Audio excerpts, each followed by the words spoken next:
Ya, perfecto. Muy buenas tardes con todos. Bienvenidos al canal de YouTube de Nando Can.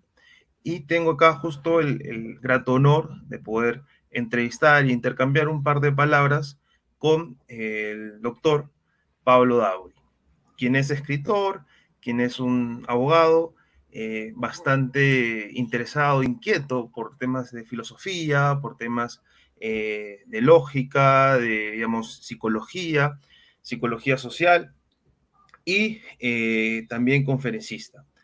Y pues, digamos, con su amigo incondicional que tiene con su amistad incondicional con Lucas Carena, pues, digamos, van creando disrupción en todas las redes sociales, en la mayoría de estos círculos que justamente han entrado con fuerza por, digamos, el mundo que vivimos materialista, inmanente, que cada vez pues no satisface.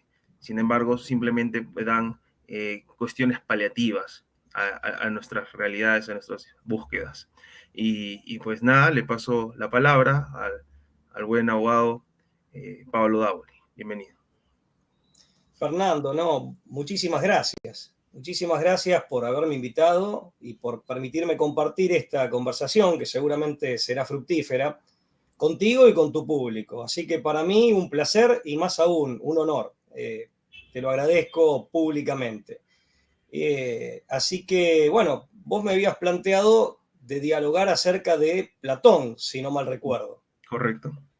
Sí, a ver. eh,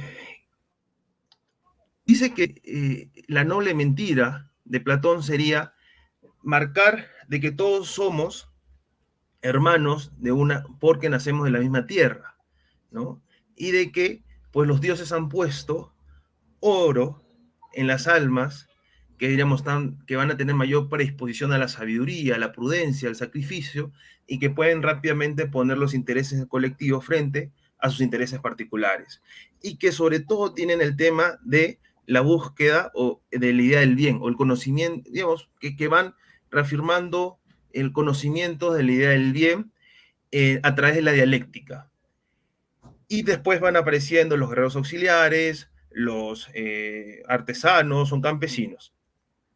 ¿Usted qué ve de rescatable? ¿Cree que es bastante interesante esta propuesta para, digamos, sostener un cuerpo orgánico en la política, una comunidad que funcione, que se pueda mover? Es vital, digamos, aunque no de una forma total, lo que propone Platón, pero sí rescatar las cuestiones que serían funcionales y sostenibles para una comunidad política cualquiera, ¿no? Porque, digamos, hablamos cuestiones de naturaleza humana. Bueno, desde ya que sí, considero que es tal vez el autor en materia de filosofía política y de filosofía en general, no solo filosofía política, si bien él ingresa por esa ventana o por esa puerta a la mansión de la filosofía, del saber filosófico, por la puerta de la filosofía política, Platón luego hace filosofía a secas. Creo que es el autor más importante. Si no es el más importante, está peleando la delantera, permítaseme la expresión, con Aristóteles, que fue su discípulo directo, como es sabido, el discípulo más importante de Platón. En lo personal, yo me inclino por Platón, sin ser filósofo. Esto también lo quiero aclarar. Vos me has presentado bien, has dicho y le has comentado a tu público que yo soy abogado y soy un abogado que tiene estas inquietudes, como suele pasar con los abogados y con toda persona del derecho. Pero no soy filósofo. Con esta salvedad que creo que corresponde hacer, que es menester hacer, en mi modesta opinión personal, yo tengo una preferencia por Platón. Pero si Platón no es el mejor sería Aristóteles para otros, es el segundo, sin ningún lugar a dudas. ¿Qué hay de rescatable en él? Bueno, en parte ya lo he anticipado, prácticamente todo, y si no todo, muchísimo. Y si no todo, muchísimo. Creo que Platón es rescatable como, más allá de alguna salvedad, de algún matiz o de algún aspecto o punto o tópico respecto del cual se puede hacer una excepción, pero creo que de todo eso tan grande, tan inmenso que tiene rescatable Platón, se lo puede rescatar, primero como fundamento teórico, es decir, como una explicación profunda, certera, acertada, al menos, digamos, insisto, salvo alguna excepción, pero en general como una explicación y una comprensión profunda, certera y acertada de la realidad política y de la realidad toda, abarcando la realidad humana toda y la realidad cósmica. También se lo puede rescatar, ya ahora sí entrando específicamente en materia de filosofía política y de ciencia política, se lo puede rescatar como norte práctico, o sea, fundamento teórico, una comprensión profunda de la realidad, norte práctico, es decir, un ideal asequible, un ideal, en este caso, específicamente político y un poco más ampliamente humano, un ideal a seguir y perseguir en el buen sentido de la expresión.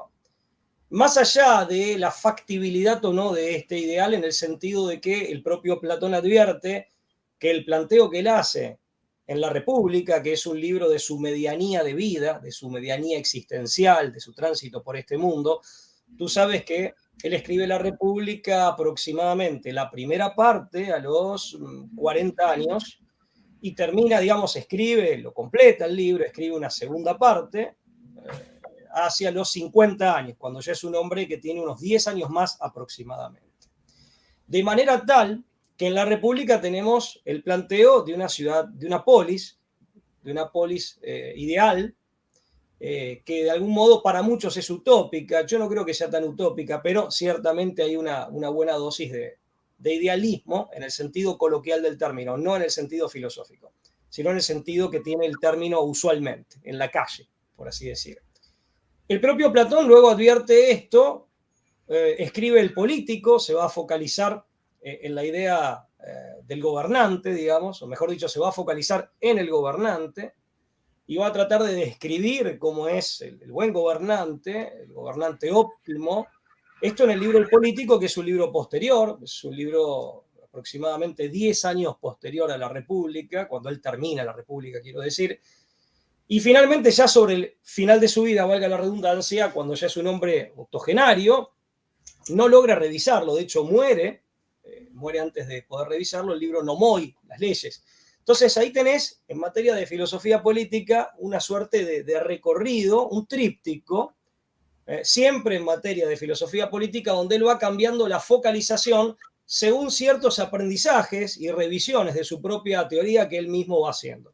La República, es decir, la polis ideal, esto es un poco escolar y pido disculpas por eso, pero a los efectos de simplificar y enmarcar lo que quiero decir, la República, en donde hace la descripción de esta polis ideal, con toda una fundamentación, incluso él ahí vierte muchos aspectos de su comprensión del mundo y del hombre, ¿no? Porque el mito, la alegoría, mejor dicho, la alegoría de la caverna está ahí, toda la teoría acerca del mundo de las ideas está ahí. Pero bueno, la República, en definitiva, nos habla o nos presenta la polis ideal, la describe en ese libro y lo hace minuciosamente. El Político, que es un libro posterior en donde él focaliza en el gobernante y cómo sería o cómo debiera ser el gobernante óptimo y por qué. Y finalmente las leyes. Ahí hay todo un recorrido de Platón donde él, sin abandonar muchas de las tesis anteriores, sin embargo, va corrigiendo otras. Y todo tiene que ver, en el fondo, con la cuestión de la factibilidad. En todo caso, hay grados. Tal vez no sea factible en un 100%, pero ciertamente que con esos ajustes o correcciones que Platón va introduciendo, hay un grado de factibilidad alto en cualquier contexto histórico. Ciertamente que hay contextos históricos más friendly, por así decir, para estas ideas que otros.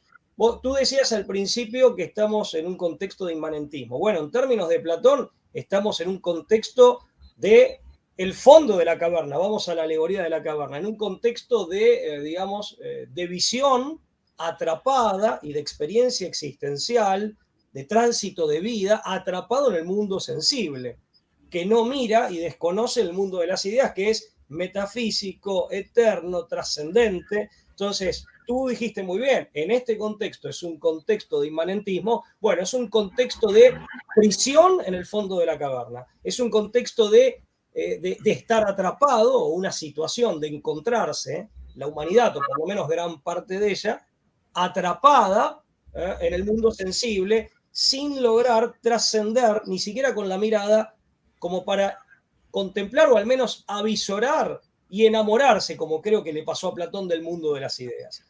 Mundo este metafísico, eterno, perfecto, presidido por la idea de bien. Esto aparte anticipa el cristianismo maravillosamente. Esto y tantas otras tesis de Platón anticipan al cristianismo de una manera maravillosa y sorprendente. Correcto. Sí, porque justo habla de la idea del bien, que es, digamos, el principal factor o característica que tienen estos guardianes, ¿no? De que todo tenían que ordenarlo y dirigirlo hacia esta idea del bien, gobernarlo para la idea del bien. Y habla de que no se podría conocer nada si es que esta idea del bien no sostendría todas las ideas que permiten pues ser libre al hombre, ¿no? Y hablando de libertad personal y libertades, usted mencionaba el tema de que estamos atrapados, ¿no? En cada uno, digamos, mirando su ombligo y también en un mundo, digamos, que solamente se basa en apariencias, donde cada vez la razón, el sentido común va desapareciendo. Y la libertad de expresión se usa como una bandera para poder atacar la verdad, atacar la realidad y sobre todo para que no aparezca la verdad, ¿no? ¿Qué comentarios podría, digamos, Bueno, reforzar justamente eso, ¿no? justamente nuestra época, en ese sentido, se presenta como, esto me permito decirlo, digamos, luego de haberlo reflexionado, y lo sigo reflexionando, por supuesto, pero en nuestra época, ya que hablábamos del abismo o del fondo de la caverna, se presenta como una de las épocas más oscuras, justamente por el ocultamiento que en muchos casos es deliberado, sistemático, planificado estratégicamente de la verdad. ¿Mm? En otros casos es simplemente por ser víctima de las maniobras de quienes planifican deliberadamente y estratégicamente esto, y a veces es producto de los propios vicios que por momentos o en muchos casos son vicios muy banales. Entonces, pero lo cierto es, banales o vicios muy, sí, digamos, muy elementales, por así decir, o vinculados a aspectos muy elementales de la vida. Pero más allá de las maniobras de ocultamiento deliberado de la verdad y más allá del desconocimiento generalizado de la verdad por vicios que forman parte y que han plagado la cotidianeidad de nuestra vida, incluso en los aspectos más sencillos, lo cierto es que estamos en una etapa de oscurecimiento de la verdad en el sentido de, en rigor de verdad, de oscurecimiento del propio hombre, en el sentido de enceguecimiento, de ceguera, de ceguera. Entonces, por eso yo antes hablaba de que más allá de algunos aspectos, digamos, idealistas en el sentido coloquial, más allá de algunos otros aspectos que puedan ser objeto de crítica en el pensamiento de Platón, yo hablaba de la factibilidad de las ideas de Platón o de las propuestas filosófico-políticas de Platón, pero que sean factibles no significa que sean fáciles de lograr. Porque a veces ni siquiera son fáciles de entender, no al menos en este contexto. Yo creo que Platón mismo lo avisora bien y lo deja bien planteado cuando en la República plantea, o sea, hay factibilidad, siempre la va a haber, pero en este contexto hay una dificultad extrema. En otros contextos también hay dificultad. En este hay dificultad extrema, pero eso no implica, digamos, la imposibilidad per se. La factibilidad queda a resguardo, pero va a exigir sacrificios denodados, que el propio Platón lo deja claramente advertido en la República, cuando él en la alegoría de la caverna cuenta cómo quien logra finalmente acceder al mundo de las ideas, contemplar el mundo de las ideas y quedar embelesado por este mundo de las ideas que en un primer momento hasta enceguece por su resplandor a quien viene de la oscuridad, tiene la misión, por eso es primero filósofo y después rey, aunque habitualmente se habla de rey filósofo, tiene la misión de regresar al fondo de la caverna, a volver sobre sus propios pasos, para invitar y conducir, para enseñar, invitar, proponer y finalmente conducir, guiar a su pueblo, a su comunidad, a su propio grupo humano hacia afuera. Y en ese camino no hay que olvidarse de que él, de pronto quien logra acceder al mundo de las ideas, está muy cómodo contemplando la belleza de esa verdad que es la verdad.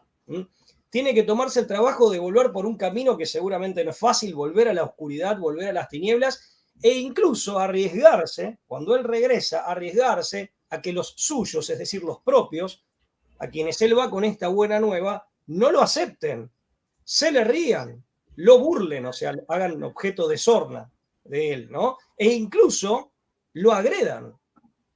Entonces, justamente en este contexto es donde de pronto recuperar la verdad para, sobre la base de la contemplación de la verdad, que es una contemplación de sabios, teórica, prudentemente, que es la sabiduría práctica, se construya políticamente un orden justo, porque ese es el verdadero cometido de la política, para que la polis, es decir, nuestras vidas en comunidad y hasta la comunidad internacional, si me apuras, sean órdenes o constituyan órdenes justos, todo eso va a requerir de gente, por un lado, muy lúcida, pero también que esté dispuesta a morir por eso. O sea, va a requerir de gente que tenga esa lucidez, esa conducta, pero al mismo tiempo, en razón de su propia virtud, que tenga el compromiso y la predisposición, o mejor dicho, la disposición a eventualmente verter su sangre por eso. Derramar, dejar que se, o sea, a veces son muertes de otro tipo, ¿no? Hay linchamientos que son físicos, que son literales, por así decir, y hay otros que son psicológicos, emocionales, o que son simbólicos, de prestigio, etc. Bueno, va a haber que estar dispuesto a eso, y ahí sí se puede recuperar, pero con ese grado de disposición al sacrificio, mi amigo. Sí, sino que justamente... Tú hablabas de los guardianes. En la República, él habla de la virtud de todos los estamentos. Desde luego, los guardianes de la polis, es decir, los guardianes de la comunidad, los guardianes del bien común y la justicia, que es el corazón del bien común, o que está en la base del bien común, como basamento. Sí, tiene que estar la virtud de por un lado, la sofía, es decir, la sabiduría como contemplación, de ahí viene la palabra teoría, es contemplación en griego, y la frónesis o frónesis, que es prudencia, que en el fondo es sabiduría práctica, que depende de la otra, es una derivación de la otra. Reunir ambas en una misma persona es lo que se complicó, y por eso normalmente el filósofo rey o rey filósofo es una figura de difícil aparición.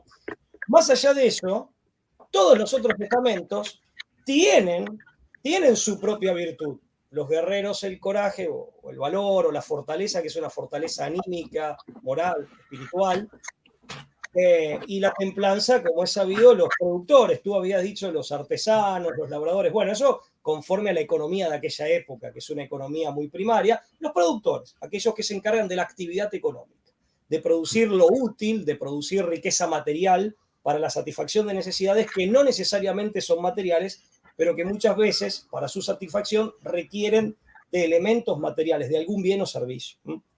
Ahora bien, todo estamento tiene su virtud. En el gobernante, eso es importante, y la virtud arquitectónica, nuclear, la virtud configurante del todo, del conjunto comunitario, es la justicia. Y sobre esa base se erige el bien común o se construye el bien común.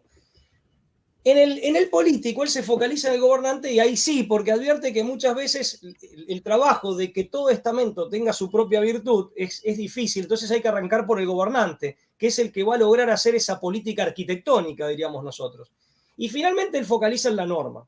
O sea, no abandona la idea de virtud, no abandona la importancia de la virtud como fundamento del orden político, pero en definitiva él lo que plantea es que esto, y no abandona la labor educativa que en los otros libros él le asigna al gobernante, o les asigna a los gobernantes, pero en definitiva cifra sus esperanzas o deposita su expectativa más que nada, sin abandonar virtud y sin abandonar educación, en la norma jurídica. Por eso el libro Nomoi, las leyes o de las leyes, pero ojo, en esto hay que tener cuidado de no caer en ninguna interpretación modernista y por lo tanto positivista.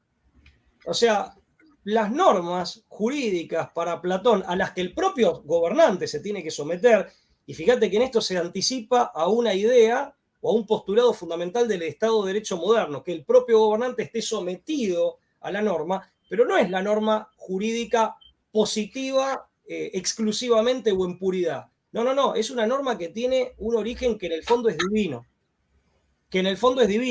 Y fíjate que de este modo también se anticipa a planteos que van a venir con los autores cristianos, como Agustín de Hipona, San Agustín de Hipona, en donde se habla de ley divina, ley natural y la ley humana.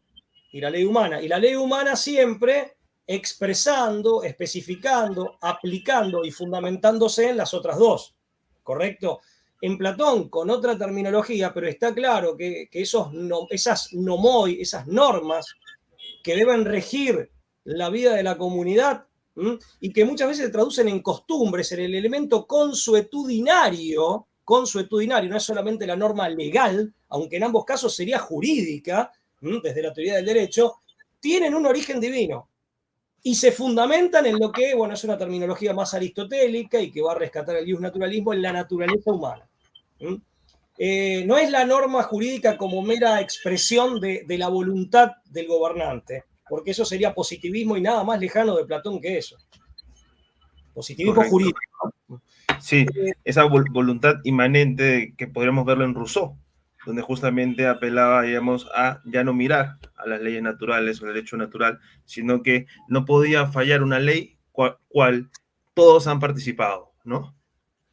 Bueno, porque Rousseau lo que hace es interesantísimo lo que vos aportás, claro, estimado Fernando, porque Rousseau no deja de ser un subjetivista voluntarista.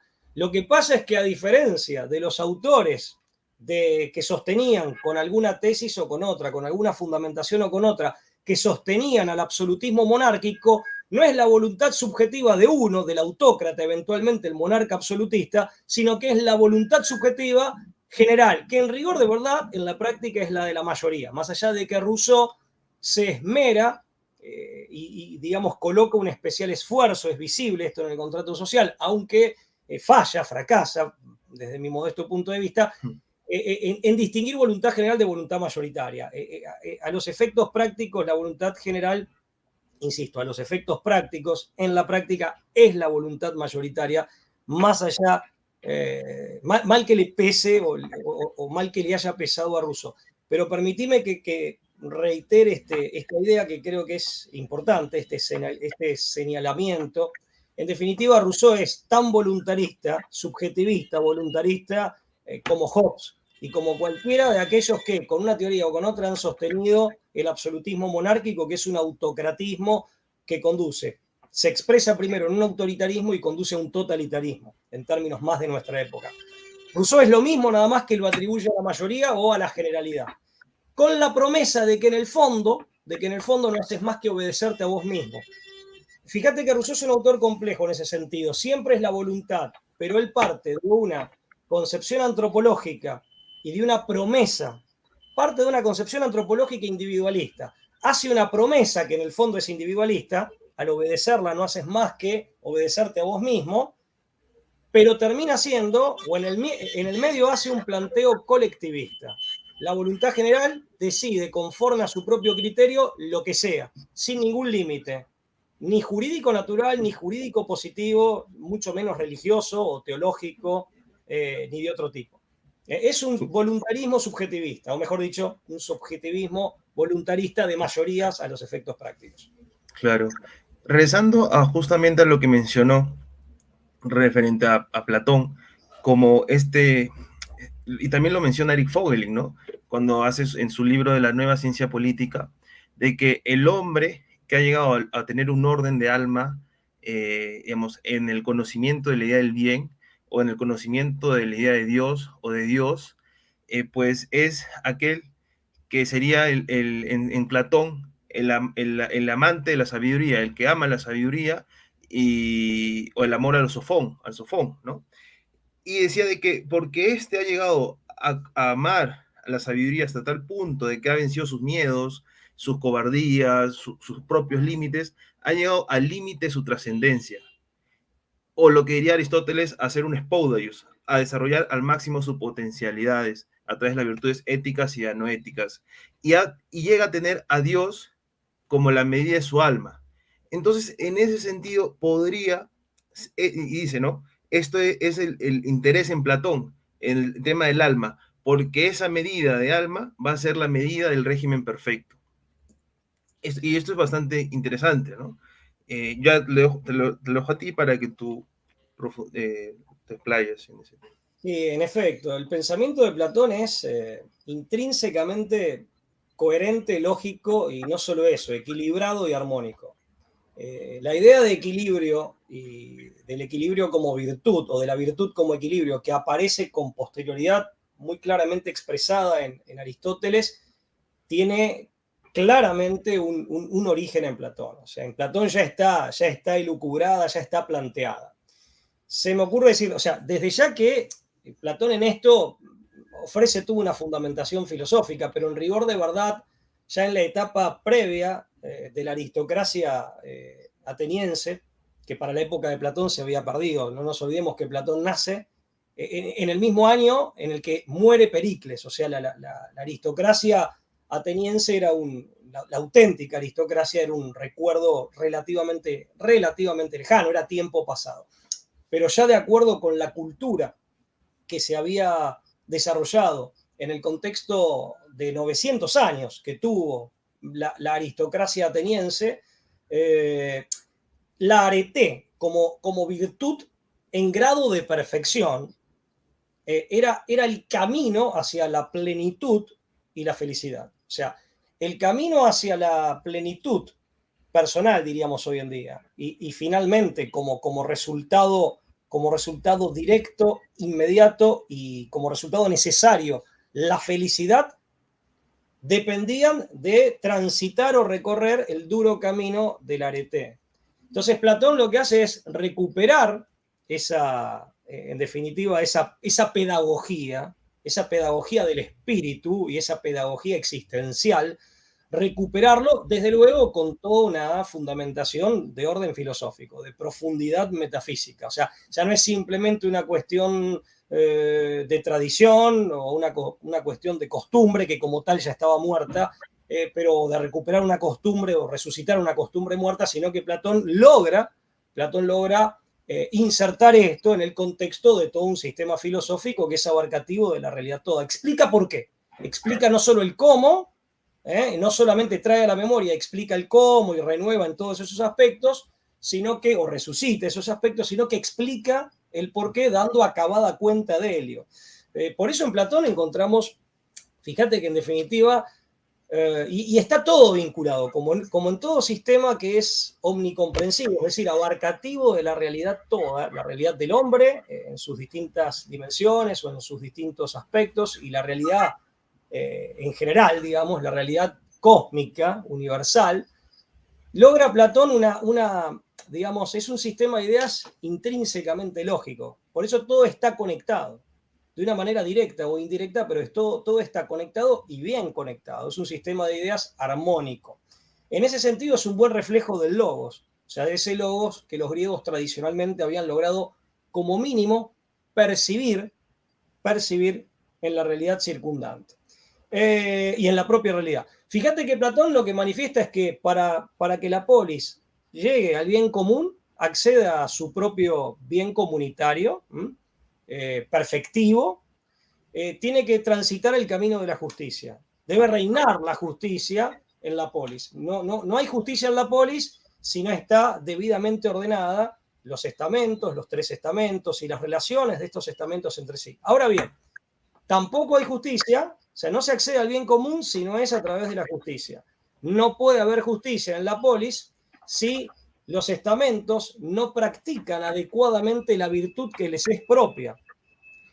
Práctica esta que a su vez se ve favorecida cuando impera la justicia. Vale decir que aquí hay un trabajo de ida y vuelta. La justicia permite que las virtudes, como virtud general, organizativa de la polis, que cada estamento practique mejor la virtud que le corresponde y al mismo tiempo esa justicia se ve abonada, se ve servida por la práctica de esas virtudes. Ya dijimos antes, la sabiduría prudencia, sabiduría y prudencia, que sería una doble faceta de lo que en el fondo es lo mismo, doble faceta de lo que en el fondo en sustancia es lo mismo, el valor o fortaleza y la templanza. Pero Platón dice que no se puede practicar bien ni siquiera la virtud del propio estamento, que está íntimamente vinculada a lo que nosotros hoy llamaríamos vocación, apelando a un término de raíz latina, vocare, que es un llamado intrínseco, un llamado constitutivo de quien soy, y qué rol vengo a jugar en el mundo en el contexto de la polis. Por eso digo que está todo vinculado. No podría, en definitiva, practicarse esa virtud de estamento, sus integrantes no podrían ponerla en práctica, ni ser justos en las relaciones con los integrantes de los otros estamentos si primero no practican la justicia internamente, es decir, si primero no hay una práctica de virtudes personal. Fíjate que aquí se distingue, pero no se separa, como hace el mundo moderno, entre aquello que es personal, privado, de aquello que es comunitario y público. ¿Se entiende? O sea, Platón logra distinguir, desde luego, por parte es una distinción que tampoco hay que ser un genio para hacerla, pero a diferencia de lo que ha planteado sobre todo el liberalismo en el mundo moderno, aunque no exclusivamente, no establece una separación tajante, que es una separación falsa. Es una separación como planteo, es una separación falsa. Entonces, justamente, no puede haber una polis justa en donde cada estamento actúa conforme a su propia virtud, requiere de ciudadanos virtuosos. No puede existir una cosa sin la otra, y la existencia de una cosa necesariamente conduce o refuerza la existencia de la otra. ¿Se entiende? Polis justa con ciudadanos justos. Ahí hay un trabajo de sinergia o de mutuo reforzamiento. Lo que pasa es que él advierte que en algún momento esto no se hace automáticamente o todo al mismo tiempo. Por eso mi modesta interpretación es que él justamente pasa de la república a el político, en donde él se focaliza en la figura del gobernante, porque es el gobernante el que en definitiva tiene que hacer esta tarea de guía no solo, digamos, la guía política implica una guía moral, una guía espiritual, una guía educativa, para que la virtud vaya desarrollándose en la totalidad de los ciudadanos.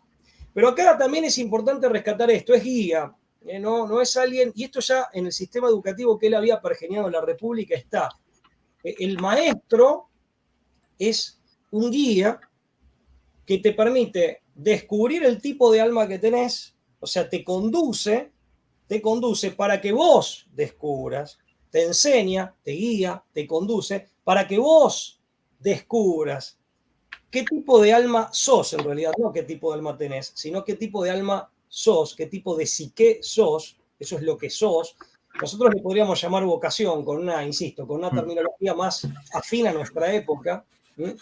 Y después te guía para que en compañía, todo esto en compañía de tus pares, de tus compañeros que van a ser tus conciudadanos, son tus compatriotas y van a ser tus conciudadanos, para que vos desarrolles todo ese potencial y finalmente ocupes tu lugar dentro de la polis, desempeñando tu función. De esa manera también se armoniza el interés particular con el interés general, porque, ojo, también es propio de las posiciones falaces de los sofistas y después la retoma la modernidad, de poner en contradicción, en relación de antinomia, el interés general o comunitario con el interés particular o personal, por decirlo de algún modo. Particular sería la expresión correcta. Esa dicotomía, esa oposición es patológica. Se puede presentar, digamos, como planteo teórico, es un planteo teórico falaz, porque en rigor de verdad, no existe esa oposición. O sea, todo aquello que agreda a la comunidad no me puede hacer bien a mí. Puedo yo creerme que me hace bien a mí, como pasa con el tirano. Por eso Platón, en su psicología del tirano, plantea de que el tirano, en el fondo, siendo victimario, no es víctima, en todo caso es víctima de sí mismo, siendo victimario de los demás y de sí mismo, en definitiva el tirano es el más infeliz de todos los hombres. Es un hombre profundamente infeliz. O sea, no es que mi interés particular me exige algo, que el interés comunitario me lo viene a cercenar y tengo que llegar a una posición de equilibrio, de mutuo cercenamiento, sino que en rigor de verdad, mi auténtico interés particular se ve bien servido en la medida de que yo aporte al bien comunitario, nunca en contra del bien comunitario, y se puede explayar y encontrar las condiciones para crecer en el contexto del bien comunitario, y se explaya aportándole al bien comunitario, o sea, no hay tal dicotomía, hay mutuo reforzamiento. Una cosa importante que tú habías dicho, Nando, y no quiero dejar de mencionar, esto de Dios como la medida de todas las cosas, y vos dijiste la medida de la propia alma, que está muy bien, es platónico, es en contra de lo que había dicho Protágoras, sofista, que como todo sofista, bueno, relativista, donde él planteaba justamente que el hombre era la medida de todas las cosas. Y cuando él dice el hombre, habla del capricho de cada uno, habla del deseo desbocado, desordenado de cada uno, del arbitrio de cada uno sin ninguna regla, sin ninguna regla. Entonces, en Platón está clara, cuando aparece Platón, el pensamiento de contraposición a eso. Por eso esto de formular que Dios es la medida de todas las cosas, Dios es la medida del alma humana, etc. Correcto, sí. Ahí hay varios puntos que se podrían justamente mencionar en todo lo que usted ahorita estaba comentando. La opción benedictina a veces es criticada, ¿no? Porque justamente son aquellos, digamos, que les gusta la contemplación por propia vocación, pero que, digamos, no hay ningún, digamos, una cuestión productiva o eficaz en la comunidad política. Bien, eso lo podrían hacer los críticos a grosso modo, porque no se dan cuenta que también pues generan, digamos, un ambiente, costumbres, tendencias que van a poder aportar y apoyar a la comunidad política y a partir de digamos, estos que se dedican a escribir libros, a cuidar y tener grandes bibliotecas, el saber de la humanidad. ¿No? Y no se dan cuenta los que critican, la otra vez escuché a Juan Manuel de Prada que criticaba mucho la opción benedictina, ¿no? Digamos, ese que sale de la caverna, pero luego ya no se quiere comprometer con la comunidad política. Pero, digamos, lo que mencionaba, digamos, podría dar unos ciertos matices para reconsiderar eso, ¿no? Pero, digamos, a veces es más cómodo quedarse, digamos, leyendo estos libros que satisfacen el alma, que te llenan de energía, de propio señorío, ¿no? Y querer meterse en las cosas del mundo más cotidianas, que a veces son medias anodinas, que no tienen, digamos que no se dan cuenta, ¿no? Porque dice Platón, estos de que ya conocen el mundo de las ideas, cómo van a bajar con los que están en las sombras y que solamente hablan de cosas de sombras, pero ya no hablan de lo que es real, de lo que existe, ¿no? Es un esfuerzo bastante complejo, ¿no? De querer otra vez, digamos, bajar y ayudarles, ¿no? Pero dice que el pueblo debería obligar a estos a que vengan y que los gobiernen, ¿no? Desde su posición, ¿usted qué piensa, no? A veces hay muchos intelectuales, muchos que se dedican grandes horas de su vida a la investigación, a poder conocer más la realidad, el conocimiento de las cosas que les rodea, pero a veces el tema de la política como que ya es entrada política, no, eso pues no es mi punto de vista, no es como yo quiero vivir, pero es un sacrificio gigante, ¿no? Digamos, entrar a la política siendo un hombre que se ha dedicado al mundo de las letras, al mundo del propio conocimiento de la realidad, ¿no? ¿Usted qué piensa, no? ¿Cómo es que, digamos, estas personas deberían quedarse simplemente en una posición intelectual, académica, o deberían bajar a hacer política en la arena política propiamente? Porque ya hacen política cualquiera que hasta hace una familia, cualquiera que enseña, hace política, ¿no? Pero en el manejo como guardianes, ¿no? Como gobernantes, otro punto en el que ya le dan más reticencias, ¿no? Bueno, el planteo no es fácil porque de hecho lo problematizó en algún punto o en cierto sentido el propio Platón.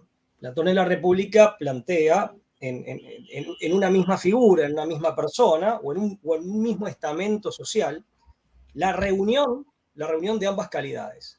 Por eso hablábamos de teoría y práctica, la teoría como contemplación, esto es lo propio del filósofo, que de esta manera accede a la sabiduría en sentido estricto, y la práctica como lo propio del político que iluminado por esa teoría tiene el sentido de prudencia o tiene la virtud de la prudencia como para, en definitiva, unir ambos extremos. Platón en la República, en definitiva, lo que plantea con esta figura del rey filósofo, que en rigor de verdad primero se hace filósofo y después se hace rey, lo que plantea es una reunión. Ciertamente después descubre que de pronto reunir ambas calidades, más allá del grado, porque después admite que hay grados, con una visión ahí sí más realista, en el sentido coloquial del término, pero bueno, aún con grados es muy difícil reunir ambas calidades en una misma persona, mucho más en todo un estamento. No es que es imposible, pero es harto difícil, eso desde ya. Fíjate que en el sistema educativo de la República vuelve a aparecer la reunión, porque quienes se forman hasta los 30 años en ese sistema educativo tan genial, en donde hay maestros que son guías. En ese caso, el maestro, o sea, quienes se van a formar como los futuros gobernantes, van a gobernar de los 30 a los 50 años, y después de los 50 años, en donde ya han adquirido la experiencia práctica y esta sabiduría práctica con la que se forja la virtud de la prudencia, van a ser los educadores. O sea, también en el sistema educativo y en la figura del maestro, ya no solo en la figura del gobernante, está esta idea de la reunión de ambas calidades en la misma persona. ¿Es imposible? No, no es imposible. Máxime si admitimos que hay grados. Máxime si admitimos que hay grados. Ahora, ¿es difícil? Es difícil, ciertamente que sí. Vamos ahora a lo que vos decías de la opción de benedictina. Dicho esto, yo creo que ahí lo que hay que contemplar también la complejidad de nuestros tiempos. Nuestros tiempos, vamos a lo fenoménico, a los hechos concretos e históricos, contextualizados. Nosotros vivimos en una etapa sumamente compleja. A ver, cuando aparece la opción benedictina, la real, no digamos la que ahora es emulada, no digamos las imitaciones actuales, que como toda imitación, máxime si es en un contexto muy diferente, pueden tener imperfecciones respecto, en cuanto a si son fidedignas o no respecto del modelo original, ¿está bien? Vamos al modelo original, es decir, a la experiencia de los benedictinos en el momento en que la congregación nació. A ver, obviamente, y acá también involucro esto que yo he llamado el modelo original, involucro a quienes pertenecen a esa congregación hoy y siguen la regla propia de esa orden. Los involucro en esta expresión que he utilizado de modelo original, que quiero dejar salvaguardado. ¿Por qué? Porque es un modelo que, en definitiva, está claro que ha tenido éxito. A ver, ¿por qué? Porque no se trató tanto de un retirarse, sino de un resguardar. Y entiendo que, bueno, la orden benedictina, bueno, esta es una cuestión que es atinente ante todo a los propios benedictinos, y en esto yo quiero ser muy respetuoso y muy cauto. Máxime con una orden que tiene tantos siglos en su propia historia y tantos tesoros que ha logrado regalarle no solo a la iglesia, sino a la humanidad. ¿Está bien? Entonces, yo no creo que la orden, esta es mi modestísima opinión, no creo que la orden benedictina, y hablo de los benedictinos de verdad, los de antes y los de ahora, se hayan retirado. Lo que han hecho fue, y creo que siguen haciendo, me imagino que sí, es resguardar. Y también como católico entiendo que alguien que ora, primero que es ora et labora, ¿no? Pero alguien que ora, en un contexto donde la civilización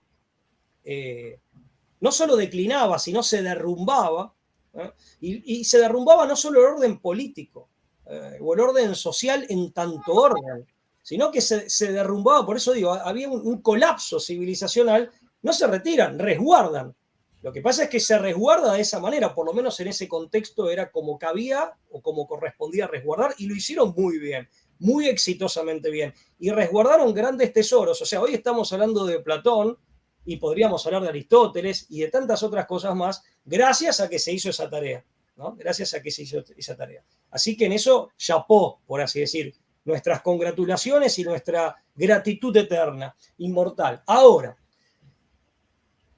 también hay que decir que al rezar, y esto lo digo en mi calidad de hombre creyente, más específicamente católico, también estás haciendo algo por el mundo, porque no podemos desconocer la fuerza de la oración, la necesidad y la conveniencia de la plegaria y las gracias enormes que Dios abundantemente derrama gracias a esas plegarias, o en virtud o por causa de esas plegarias. Entonces, ahí se está. No es que hay una indiferencia. Por eso digo, no es retirarse, es resguardar, esta es mi modesta opinión, y no es ser indiferente, es involucrarse de otra manera. Esto en cuanto a los benedictinos en su historia, y me imagino que abarcará también a los benedictinos en su presente como orden que tiene un carisma y una regla.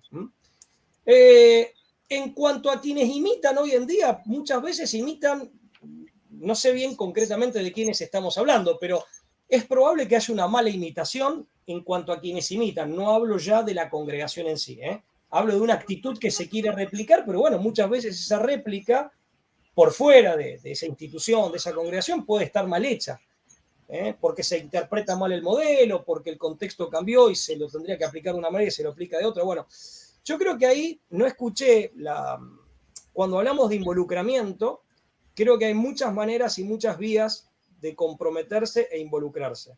Hay muchas maneras de, dicho de una manera un poco remanida, de un modo un poco así, digamos, muy, muy usual, pero creo que es atinado. Hay muchas maneras de contribuir a construir un mundo mejor y de contribuir a que la virtud florezca en nosotros. Sin esto último, lo primero, aquello de construir un mundo mejor, tampoco se puede dar. Entonces, hay muchísimas maneras y en lo personal tengo una concepción orgánica, en el sentido de que todo aquel que aporte algo perfectivo del hombre y de sus frutos, de su obra, ¿eh? Todo aquel que aporte algo perfectivo debe ser incluido en una estrategia general. Ahí sí creo que está la habilidad del político como conductor, que es el que logra reunir, y logra guiar, logra organizar y logra guiar a todos aquellos que aportan y trabaja con todos aquellos que de un modo u otro, desde el arte, desde el deporte, desde la vida religiosa en sus diversas manifestaciones, que son muchísimas, desde la academia, etcétera, desde la economía, todos aquellos que aportan algo en términos políticos que orientado al bien común, o que puede ser orientado al bien común. En rigor de verdad, de acuerdo con la concepción platónica y de acuerdo con la concepción cristiana, todos y cada uno de nosotros podemos aportar algo. En todo caso, la cuestión será definir qué podemos aportar y finalmente decidirnos a hacerlo. Y la habilidad del político, que forma parte de la virtud de la prudencia, la habilidad no en el sentido maquiavélico, sino en el sentido de, digamos, de la destreza en el dominio del arte, en donde se revela el político como hombre prudente, es reunir a todos y de acuerdo con las características, Platón diría el tipo de alma, de acuerdo con las características de todos y cada uno, generar las condiciones para que esa persona, para que ese miembro de la comunidad pueda expandir, pueda desplegar todo su potencial, pueda ponerlo en beneficio o ponerlo, digamos, como contribución. Y de esta manera se despliega ese potencial del bien común y lograr organizar todo eso y conducirlo y lograr procesos sinérgicos de mutuo reforzamiento, o sea, establecer círculos virtuosos. Esa es la habilidad, me parece a mí, de convocatoria y de organización estratégica y de conducción que tiene el buen político. Y en eso Platón fue, como en tantas otras cosas, brillante y demostró ser un hombre que tenía un conocimiento, que su teoría denota un conocimiento de la praxis política enorme, enorme. Yo creo que fíjate que en el siglo XX se puso de moda, por así decir, presentar a los grandes líderes políticos como conductores. Se retomó, bien, mal, eso habrá que ver cada caso en particular, pero discursivamente e incluso en la praxis política en sentido estricto, se retomó en el siglo XX, más allá de los ejemplos concretos, la idea de conductor. Esa idea está en Platón. Esa idea está claramente platónica. Sí, ya para mi última pregunta y también comentario, para que ya con su última participación podamos concluir, para poder estar dentro del... Uy, ya nos pasamos, pero ya, era el tema de que, por eso es que la política es una ciencia arquitectónica, y Aristóteles habla que, digamos, el político debe ser un gran conocedor del alma, ¿no? Que, digamos, como un médico debería conocer cuáles son los atributos del alma y cuando un alma está enferma y te hizo un trabajo más noble que el propio médico, ¿no? También algo interesante que usted dijo, ¿no? Sabiendo que usted es católico, pues San José María Escrivá habla que la comunión de los santos es como una transfusión de sangre para la iglesia militante, ¿no? Para los peregrinos que están acá en la tierra. El otro punto es de que al final, ya justamente la última, es la de Sócrates, ¿no? Que él muere entregando su vida por la nación, ¿no? Y que al fin y al cabo el cargo por el cual lo ejecutan es por enseñar otra teología, porque el tema corruptor de jóvenes lo eximen, ¿no? Porque había una amnistía y lo eximen ese cargo de corruptor de jóvenes, pero no la de enseñar otra teología. En la Biblia, o sea, habla de que Jesucristo, un sumo sacerdote dice, es mejor que muera uno que muera toda la nación, ¿no? Por en ese miedo contra los romanos, porque sabían de que, como dijo Caifás, ¿no? Cuando le dice a Pilatos de que él era el enemigo de Tiberio, ¿no? Si es que lo dejaba libre, porque pues detrás de cada gran cuestión política hay una gran cuestión teológica, ¿no? Entonces sale ahí que Jesucristo muere por la nación, pero no, y lo dice así, ¿no? Que lo profetiza este sumo sacerdote, dice que Jesucristo iba a morir por la nación, pero no solo por la nación, y ahí agrega la Biblia, ¿no? Sino por juntar a todos los hijos dispersos, a todos los hijos de Dios dispersos por el mundo. Entonces, el tema teológico, el tema de la comunidad política, justamente Platón lo deja muy claro, ¿no? Porque el valor principal es el conocimiento de la idea del bien, ¿no? De quién es esto que sería el hijo, el sol, ¿no? El hijo sería el sol, el que es visible porque, por su propia gracia, por su propia luz, ¿no? Entonces, en ese sentido, ¿usted qué piensa cuando hay estas inclinaciones fuertes, búsquedas de poner a Jesucristo como el centro de todas las cosas, ¿no? Como el logos, ¿no? Justamente puso su contenido en el núcleo de la nación, ¿no? Que sería lo que ahora se llama como lo políticamente correcto, ¿no? El Evangelio de Cristo como ese trasfondo moral para la acción política. Y si eso realmente como católico lo creemos de que nos lleva a la perfección, que sería la virtud para Platón, ¿no? Que podría mencionar y complementar sobre estas cosas, ¿no? A ver, el planteo es complejo y requeriría de ciertos señalamientos que por lo menos modestamente me gustaría realizar. En primer lugar, así como no hay bien común sin justicia, no puede haber justicia sin verdad. Y como una suerte de consecuencia de esto, como una de las consecuencias lógicas y necesarias de esto, no puede haber bien común, ni se puede servir al bien común perpetrando una injusticia, como lo es matar a un inocente.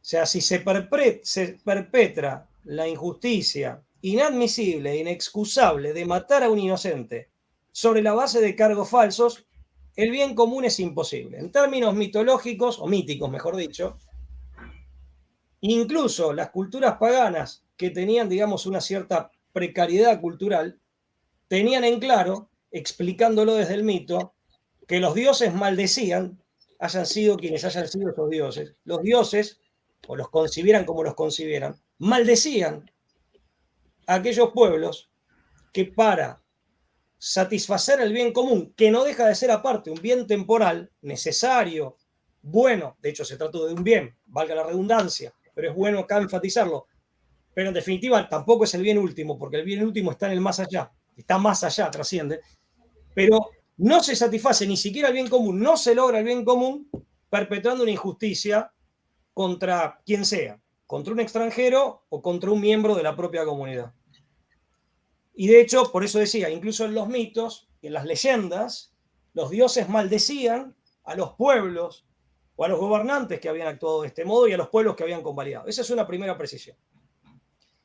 No puede haber bien común sin justicia, ergo no puede haber bien común ni satisfacérselo, perpetrando una injusticia contra, en este caso, uno de los miembros de la comunidad, Sócrates en Atenas, por el ejemplo que vos citabas. En cuanto, bueno, insisto, el bien común, desde luego, es un bien de jerarquía, digamos, es un bien de jerarquía máxima en el ámbito temporal e involucra el bien particular. Ya vimos esa relación de mutuo abono, de mutuo apoyo, como dos caras de una misma moneda, esa relación sinérgica positiva que tienen que tener y en donde no se concibe al uno sin el otro, bien común o general y bien particular.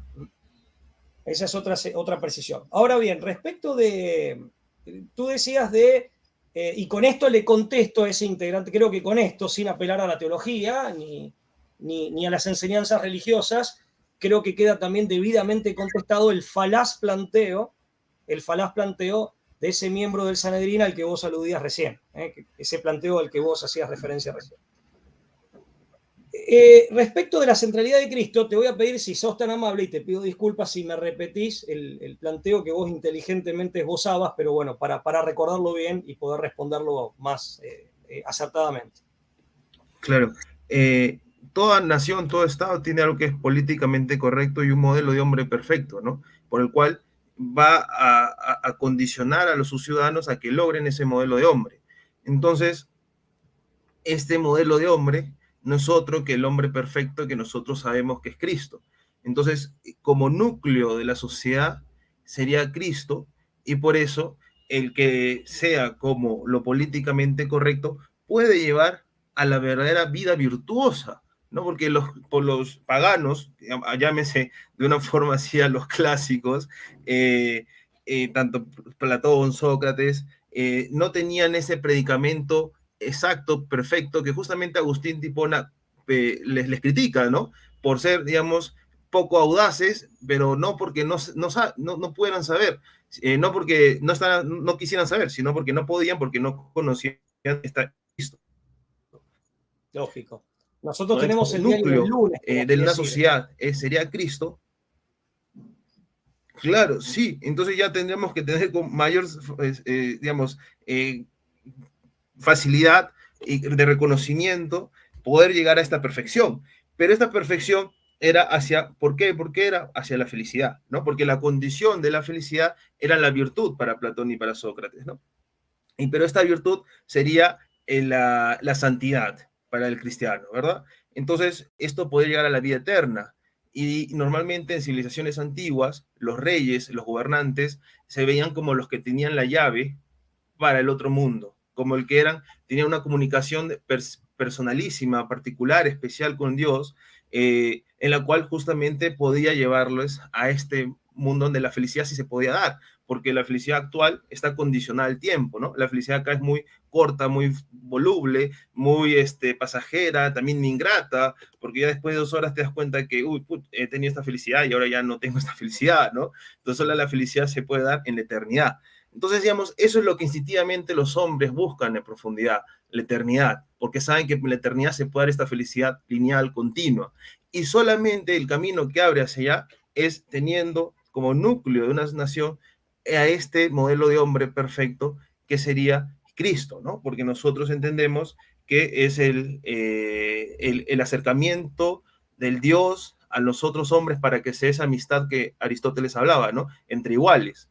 Y por eso que se hizo la misma naturaleza humana, para poder tener y formar esta comunidad política, esta comunidad que se llama iglesia, con los hombres y con lo divino y con Dios, ¿no?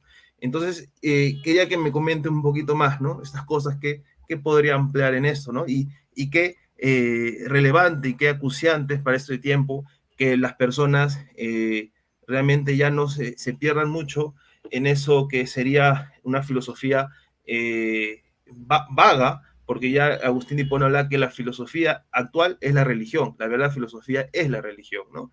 Entonces, bajo su punto y su experiencia, ¿no? ¿Qué cree que sería lo acuciante para unos, propiamente diría yo, católicos, o hombres que quieren servir y morir por su patria, a los Cicerón, ¿no? Y redondeando justo en este contexto que he mencionado. Bien. En cuanto a Cristo, está claro que Cristo él mismo lo dice, renueva, hace nuevas todas las cosas. Con lo cual, el sacrificio redentor de Jesucristo, de nuestro Señor Jesucristo, abarca a toda la humanidad y a todo el cosmos, a toda la creación. A toda la creación. Eso por un lado. Por otro lado, yo en esto soy más, insisto, hay que tener cuidado de no caer en falsas dicotomías. Está claro que en la época de Agustín, digamos, el paganismo, que es una denominación genérica, por cierto, una denominación muy genérica, pero bueno, nos vemos obligados a utilizarla por falta de tiempo y para simplificar lo que estamos diciendo, todavía estaba vivo y todavía había disputas.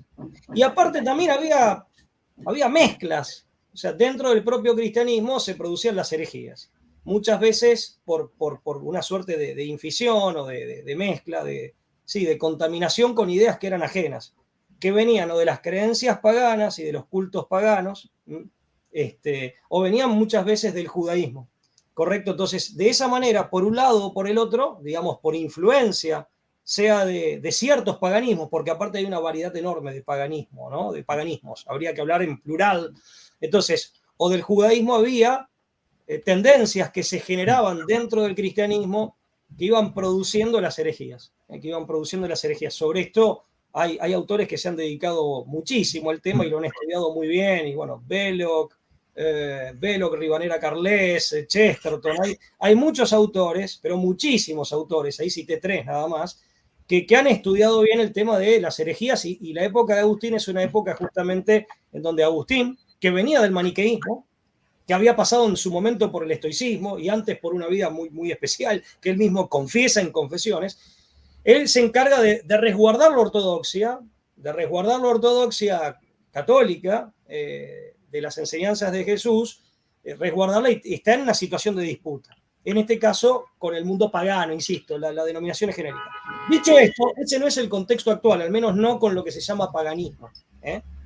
O sea, en eso yo creo que es una, por así decir, y lo estoy parafraseando a Chesterton en El hombre eterno, es una discusión zanjada.